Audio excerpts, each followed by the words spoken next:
Assalamualaikum warahmatullahi wabarakatuh. Selamat berjumpa kembali di materi Sejarah Kebudayaan Islam kelas 9. Kali ini kita berjumpa di materi yang ke-12. Materinya adalah kerajaan-kerajaan Islam di Nusantara. Merangkum materi yang ada di Kalimantan, kemudian yang ada di Sulawesi, dan kerajaan Islam yang ada di Maluku.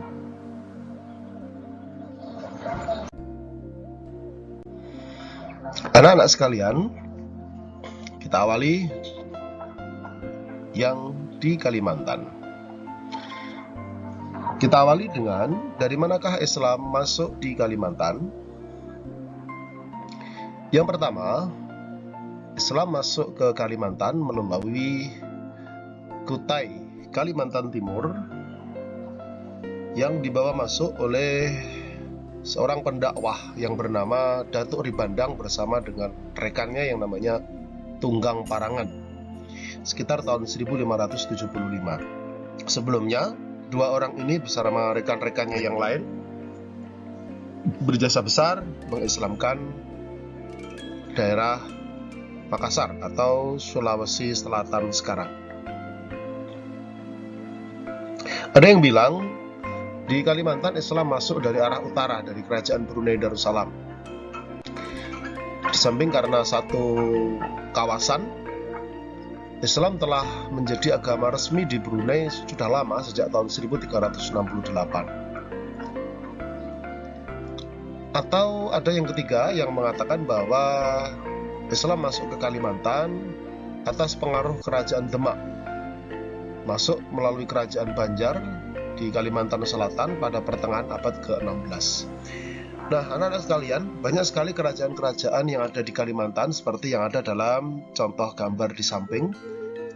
Ada kerajaan Pasir, kerajaan Banjar, kerajaan Kota Waringin, dan lain sebagainya. Kali ini kita akan membahas 3 saja di antaranya, yaitu kerajaan Banjar atau Banjarmasin, Kalimantan Selatan. Yang kedua, kerajaan Kutai, Kalimantan Timur, dan 3 kerajaan Pontianak di Kalimantan Barat.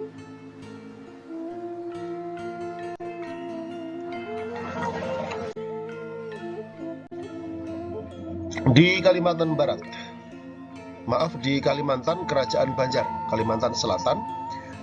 Kerajaan ini awalnya berdiri sebagai kerajaan Hindu, berdampingan dengan kerajaan yang lain, misalnya kerajaan Negara Dipa, kerajaan Daha, atau kerajaan Kahuripan. Ini Kahuripan yang ada di Kalimantan Selatan, Daha yang ada di Kalimantan Selatan, bukan yang ada di Jawa. Di masa Raden Samudra, Raja Banjar kala itu, ketika tengah berperang dengan kerajaan Daha, meminta bantuan kerajaan Demak. Akhirnya memperoleh kemenangan. Itulah titik awal Islam masuk di Banjar, Kalimantan Selatan, karena kemudian Raden Samudra masuk Islam lalu berganti nama Sultan Suryanuppa. Tahun 1550 akhirnya meluaslah Islam di Kalimantan Selatan melalui pemerintahan Raden Samudra ini, sehingga sampai ke beberapa wilayah yang lain seperti di Sambas, Batang Lawai, Sukadana, Kota Waringin, Sampit, Madawi, Sambangan, dan lain sebagainya. Ini ilustrasi istana Kesultanan Banjar, ruang tempat raja bertahta, dan di manakah Kesultanan Banjar itu berada, di pulau besar yang ada di Kalimantan. Yang kedua adalah kerajaan Kutai. Seperti kita tahu bahwa di Kutai pada abad ke-5 telah ada kerajaan Hindu yang sangat tua dan yang pertama kali diketahui ada di Indonesia, yang namanya kerajaan Kutai. Memiliki raja yang terkenal dengan nama Raja Mulawarman. Kerajaan ini kita sebut kemudian terkenal dengan sebutan Kutai Martadipura. Ini lambang kesultanannya ini seperti ini. Kutai Martadipura. Martadipura. Selanjutnya, abad 13 muncul lagi kerajaan Kutai lain yang bercorak Hindu, masih Hindu, tapi kemudian disebut dengan Kutai Kertanegara. Wilayahnya adalah mewarisi wilayah kerajaan Kutai lama yang abad ke-5 itu. Nah, dari sini Islam masuk abad ke-15, dibawa oleh Datuk Ri Bandang dan Tunggang Parangan. Dua orang ini sebenarnya bukan orang Kutai, juga bukan orang Makassar, tapi berasal dari Sumatera Barat. Nah, dari sini kemudian diketahui bahwa Raja Kutai yang pertama kali memeluk agama Islam adalah Sultan Haji Muhammad Idris yang memerintah tahun 1735 sampai 1778. Masih di Kalimantan, sekarang kita bergeser ke Kalimantan sebelah barat, yaitu Kesultanan Pontianak. Kesultanan ini terhitung di antara kesultanan-kesultanan Islam di Nusantara, terhitung datang belakangan karena dia berdiri sekitar tahun 1771. Masa ketika penjajah Belanda sudah ada di Indonesia. Pendirinya bernama Syarif Abdurrahman bin Habib Hussein bin Ahmad Al-Qadri. Masih keturunan Kanjeng Nabi ya. Nah, yang unik dari kesultanan ini adalah dia mengambil sikap kooperatif atau bekerja sama dengan pihak VOC atau Belanda. Maka dalam sejarahnya kesultanan ini sama sekali tidak pernah terjadi sengketa dengan Belanda.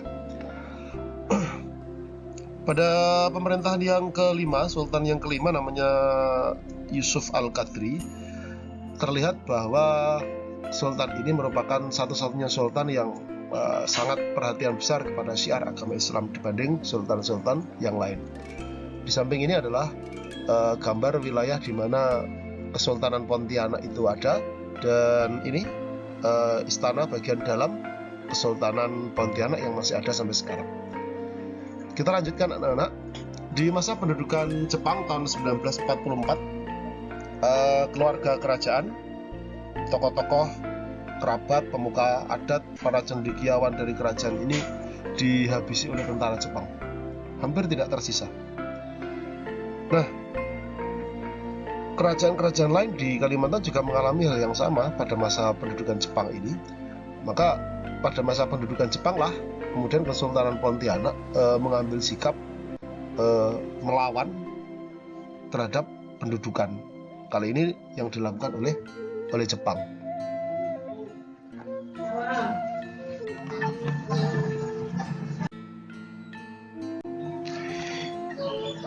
Kemudian berikutnya kita masuk di Sulawesi anak-anak.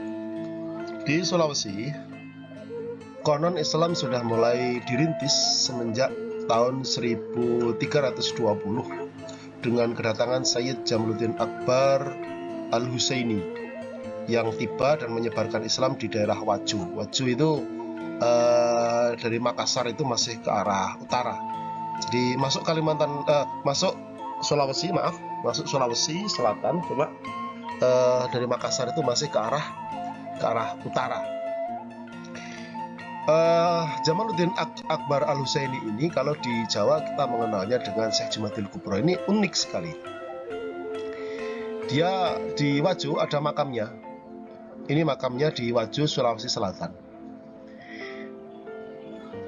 Ini makam beliau ada di Bukit Turgo, Merapi, Yogyakarta. Ini makam beliau di Jawa Tengah, tepatnya di Gayamsari, Kota Semarang. Dan ini yang tentu kalian sangat mengenalnya adalah makam beliau yang ada di Trawulan, Mojokerto, Jawa Timur. Anak-anak sekalian, setelah periode Sayyid Jamaluddin Al-Akbar Al-Husaini, lalu masuklah Datuk Ri Bandang, Datuk Patimang, Datuk Ri Tiro, Tuan Tunggang Parangan. orang dari Koto Tengah, Minangkabau. Mereka datang atas utusan dari pemerintahan Kesultanan Aceh Darussalam menuju ke sana pada abad yang ke-16. Mereka berempat menyebar di beberapa wilayah. Ada yang kemudian mengislamkan kerajaan Luwu, kerajaan Goa, kerajaan Talo, kerajaan Gantarang, bahkan kemudian menyeberang ke Kutai Kertanegara yang ada di Kalimantan Timur, bahkan menyeberang ke kerajaan Bima, Nusa Tenggara.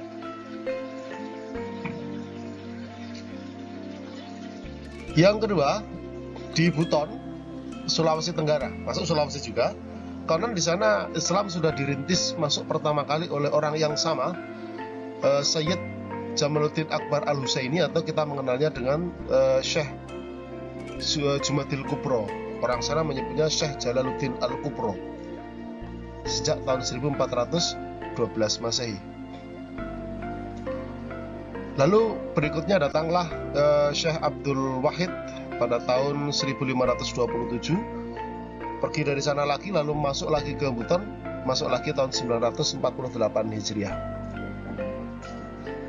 Nah, Syekh Abdul Wahid ini berasal dari Johor, Malaysia, atau Patani, Thailand Selatan. Entah yang mana yang benar.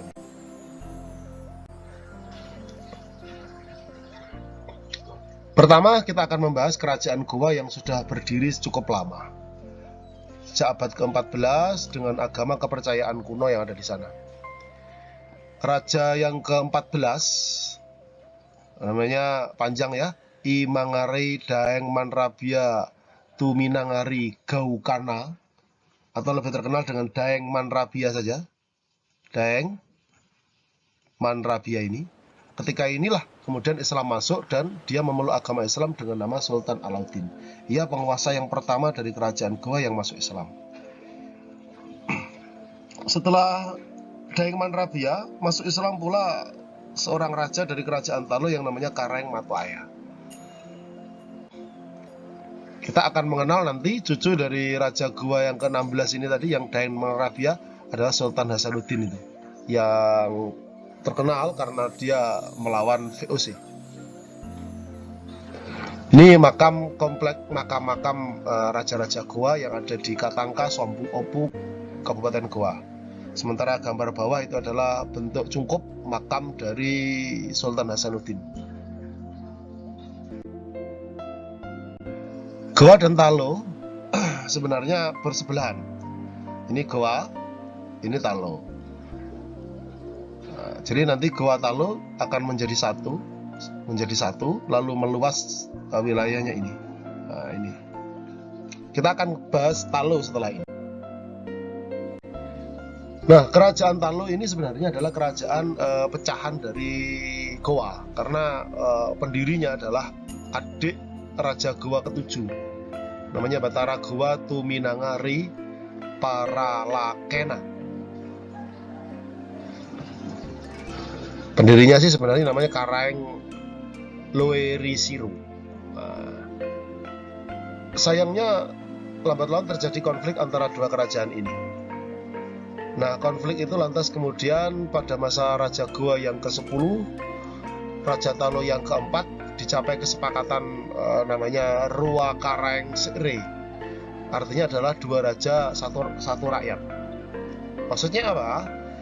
Raja Goa menjadi Sombaya, bahasa sana maksudnya ada raja, sedangkan Raja Talo menjadi Tumak Bicara Buta atau Perdana Menterinya.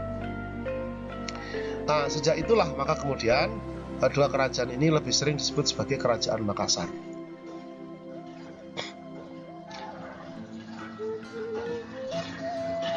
Sementara Raja Talo yang memeluk Islam, yang namanya Kareng Matuaya tadi itu, nama Islamnya adalah Abdullah Awalul Islam. Sekarang kita bergeser ke Kerajaan Buton di Sulawesi Tenggara. Ini letaknya di kaki yang sebelah sini, Kerajaan Buton itu. Nah, pusatnya ada di ini. Pusat Kerajaan Buton namanya Bau-Bau. Sekarang masih ada. Ini kerajaan unik sekali karena memiliki semacam DPR semacam DPR yang namanya Bonto Patalimbona yang berisi 4 orang. Mereka ini yanglah menetapkan dan melantik rajanya siapa. Unik sekali. Dari keseluruhan raja itu nomor 1 sampai nomor 6 rajanya masih beragama Hindu. Nah, raja yang ke-6 itulah nanti yang kemudian masuk Islam. Namanya Lakilaponto. Jadi raja yang ke-6 sekaligus nanti akan masuk Islam. Di tengah masa pemerintahannya kemudian bergelar Sultan Marhum Kaimuddin Khalifatul Khamis. Ini warisan Kesultanan Buton yang masih ada sampai sekarang. Masjid Kesultanan, kemudian istananya, ini istana, ini masjid. Lalu yang bagian bawah ini beberapa sudut dari Buton yang merupakan benteng seluas 23 hektar yang merupakan benteng yang terluas di dunia. Silakan jalan-jalan menuju ke Kesultanan Buton. Sekarang kita geser ke Maluku, anak-anak. Di Maluku kita ketahui banyak kerajaan ya. Nanti kita akan bahas bagian saja. Kita ketahui bahwa antar wilayah di wilayah Maluku memiliki penghasilan utama adalah rempah-rempah, sehingga sering terjadi perebutan dominasi. Akhirnya pada masa Raja Ternate yang ke-7, ini belum Islam loh ya, Kolano Ciliaya itu kemudian bermusyawarah untuk membentuk persekutuan dengan raja-raja yang lain agar tidak bertengkar terus. Persekutuan mereka kemudian disebut Moloku Kirahan atau Persekutuan 4 Gunung Maluku. Belum ada catatan resmi yang mengatakan kapan Islam masuk ke sana. Hanya saja patut diketahui bahwa Sunan Giri ketika mengembangkan Giri Kedaton sebagai pondok pesantren dan media dakwahnya telah memiliki murid-murid yang berasal dari wilayah-wilayah Maluku ini. Kita akan bahas yang pertama adalah Kerajaan Ternate. Kerajaan ini sebelumnya dikenal sebagai Kerajaan Gapi. Disebut dengan Ternate karena pusat pemerintahannya ada di Ternate. Pendirinya ini Mamolo Ciko, gelarnya Ba'ab Masyhur Malamu. Belum Islam. Nah, kemudian ada banyak istilah-istilah pemerintahan ya. Ada Jogogu yang namanya Perdana Menteri, ada Falaraha dan macam-macam. Kemudian penguasa Ternate yang memeluk Islam adalah raja yang ke-18 yang namanya Kolo Marhum ini ya. Inilah pertama yang masuk Islam. Dan kita perlu tahu bahwa Kolo Marhum ini memiliki anak yang namanya Zainal Abidin. Ya, Zainal Abidin ini nantilah yang menjadi murid di Giri Kedaton. Di Giri Kedaton dia nanti jadi murid santri di sana. Ternate ini membentuk satu persekutuan ekonomi kawasan yang bernama Uli Lima, yang memiliki anggota Ternate sendiri, lalu Obi, Bacan, Seram, dan Kerajaan Ambon. Kita sekarang kemudian bergeser ke Kesultanan Tidore. Unik sekali, kerajaan ini didirikan oleh orang yang bernama Islam Muhammad Nakil pada tahun 1081, tetapi belum merupakan kerajaan Islam. Islam baru dijadikan agama resmi setelah Tidore dipimpin oleh Raja ke-11 yang namanya Sultan Jamaluddin ini. Kalau Tidore punya Uli Siwa untuk mengimbangi Ternate yang memiliki Uli 5. Kalau Uli 5 itu persekutuan 5, maka Uli Siwa persekutuan 9. Meliputi Tidore, Makian, Jailolo hingga sampai ke ujung paling barat Papua. Jadi Papua sudah masuk wilayah Tidore. Keduanya antara Tidore dan Ternate sempat perang karena diadu domba, tapi ketika sadar mereka berdua akhirnya bahu-membahu kemudian mengusir Portugis dan Spanyol dari Maluku. Namun sayang untuk VOC mereka tidak bisa mengalahkannya, dan bahkan mereka dikuasai oleh VOC dan sampai dijajah oleh VOC.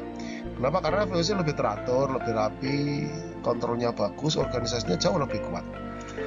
Ini materi terakhir untuk kerajaan-kerajaan kita pada kali ini. Terima kasih atas perhatiannya. Assalamualaikum warahmatullahi wabarakatuh.